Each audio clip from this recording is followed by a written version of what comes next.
तिथे मुंबईतील लोकसभा मतदारसंघांची 3 मंत्र्यांवर विशेष जबाबदारी देण्यात आली आहे। मुख्यमंत्री शिंदेंनी 3 मंत्र्यांवर ही विशेष जबाबदारी दिलेली आहे। शंभूराज देसाई, उदय सामंत आणि केसरकरांवर ही जबाबदारी देण्यात आलेली आहे। मुंबईतील लोकसभा मतदारसंघांची जबाबदारी सोपवण्यात आलेली आहे। तातडीने कामाला लागण्याचे आदेश मुख्यमंत्र्यांनी या मंत्र्यांना दिले आहेत। अधिकचे अपडेट जाणून घेऊयात। सूरज सावंत आपल्यासोबत आहे। सूरज, मुख्यमंत्र्यांनी या 3 मंत्र्यांची निवड करण्याचं काय नेमकं कारण आहे आणि ही जबाबदारी देताना काय नेमक्या सूचना दिलेल्या आहेत मुख्यमंत्र्यांनी?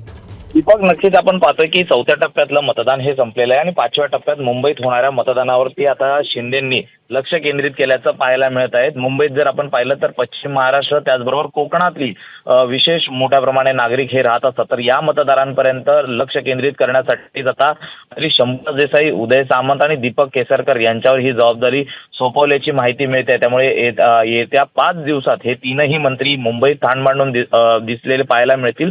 याचबरोबर विविध ठिकाणी त्यांच्या चौक सभा आणि मॅन टू मॅन मार्किंग हे देखील आता करताना पाहायला मिळेल। नुसते मंत्रीच नाही तर ठाण्यातल्या काही विश्वासू नगरसेवक यांचा देखील यामध्ये समावेश आहे। त्यांचा या 3ही मतदारसंघांवरती निरीक्षण राहणार असल्याचं देखील कळतंय। त्यामुळे 4थ्या टप्प्यातल्या निवडणुकांनंतर मुंबईत आता लक्ष केंद्रित केल्याचं पाहायला मिळतंय। मुख्यमंत्र्यांनी 4थ्या टप्प्यानंतर एक महत्वाची बैठक ही ठाण्यामध्ये घेतली होती आणि त्यानंतर या 3ही मंत्र्यांना मुंबईत कामाला लागण्याच्या सूचना दिल्याची माहिती ही मिळत आहे। दीपक, सूरज, धन्यवाद दिलेल्या सगळ्या सविस्तर माहितीबद्दल।